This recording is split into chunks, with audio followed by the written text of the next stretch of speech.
Hey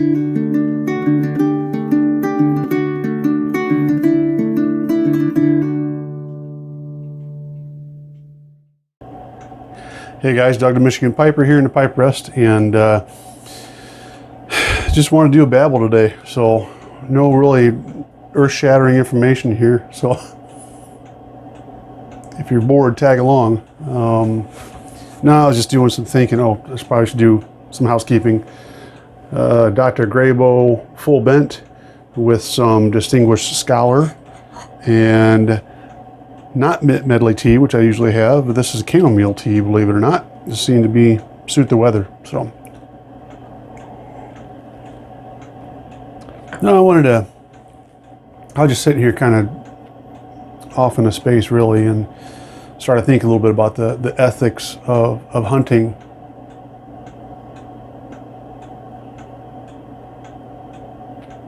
Already going out. And not specifically just deer hunting, but hunting in general. There's no rule book out there that says you have to do this or you have to. I mean, there's tons of rule books on hunting, trust me, especially in Michigan, but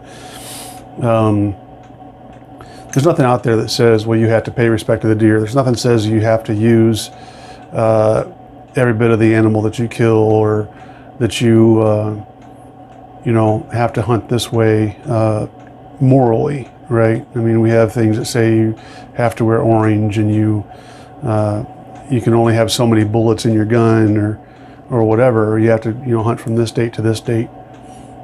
And I'm not pretending to be an authority by any means, but I've always had kind of a rule of ethics. Let me rephrase that. I haven't always had it. I have grown a list of ethics for hunting for myself, and the reason I do that is because I think if you don't, you can quickly fall into the trap of just kill whatever I can kill for the sake of killing, and I don't think that's a hunter. I don't consider that somebody to be respected. I'm not a tree hugger by any means. I have hunted for 25 years or better, and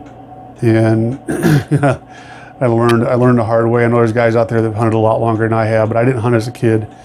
I was a mama's boy when I was a kid. Didn't figure out who I was till I was in my late 20s.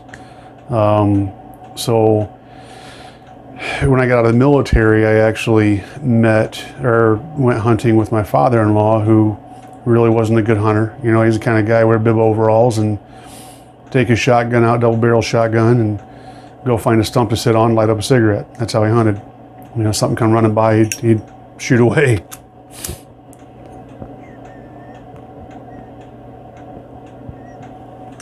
But I've learned over the years that there is a certain moral law, unwritten moral law, I guess,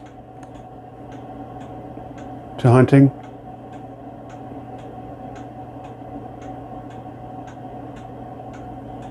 And in that, for me, it starts out with respect for the animal.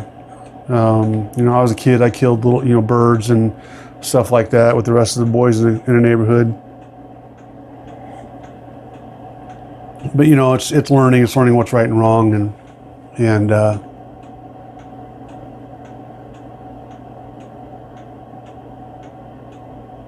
when I got older, started realizing,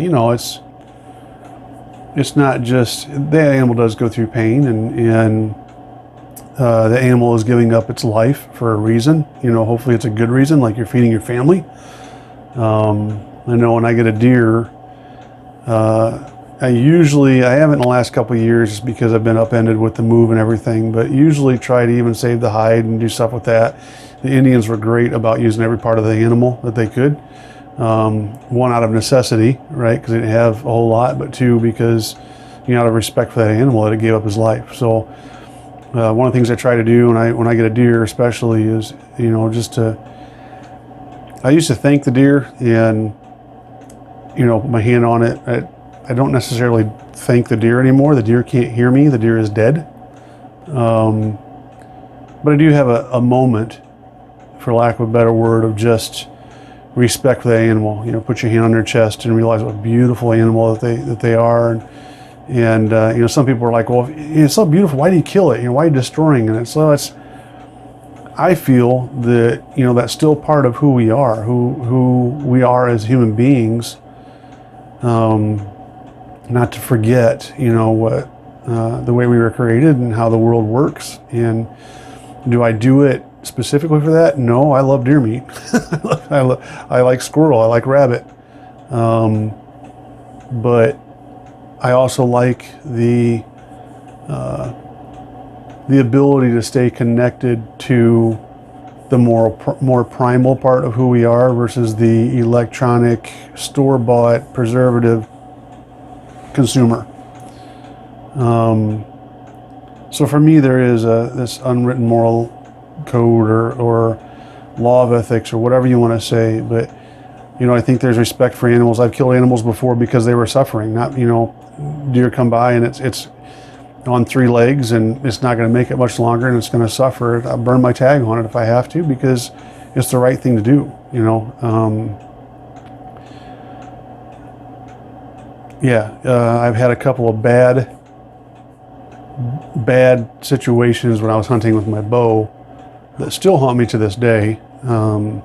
Just didn't get a clean kill. And I mean, I'm not just talking, you know, it ran off and lived for a day.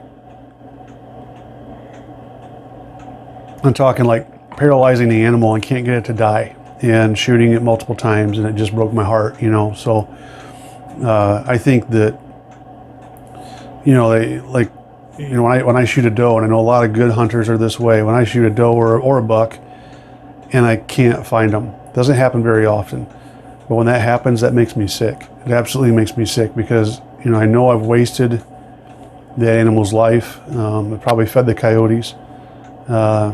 And it really just absolutely, I hate it. I hate it with a passion.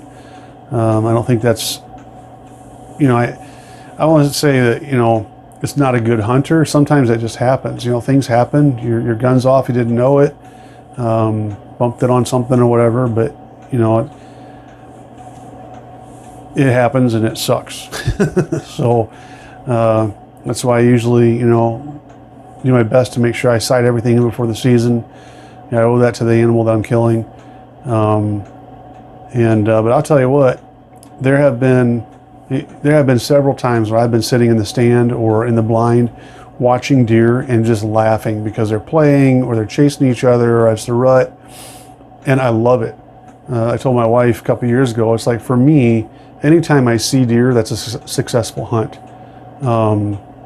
Because even if I can't get a shot at it, just the beauty of sitting there watching the deer, watching the squirrel, or watching the rabbit, or whatever, you know, it's just part of what God's given us, you know, on this beautiful thing we call His creation. So, yeah, I don't know why I wanted to talk about that, but I think most good hunters, or should I say, most respectable hunters, have some sort of respect for the animal that they're hunting, and that's always, you know, in the back of the mind. You know, it drives me nuts when I hear about guys that'll hunt and they'll cut the head off the deer and leave the carcass there. Just can't stand that. Or guys that'll go out and they'll shoot something. If they can't track it more than, you know, if it goes more than, you know, 50 yards, they just give up, you know, automatically and don't give it a good shot. That just drives me nuts.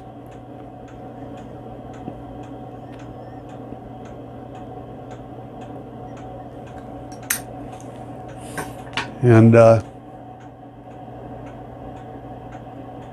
don't know how I got that way. I'm just glad I am. Because I just, you know, Michigan, I can't remember if they changed it or not, but at one point Michigan had, the licensing was you could get up to 5 doe per day. Who needs that many deer? And there were guys just out there slaughtering, just going out as many times as they could, anywhere they could, and it just drove me nuts. But if done, it's a beautiful thing. It really is. And if you're not a hunter, that's fine too. I think you can appreciate it even if you don't do it.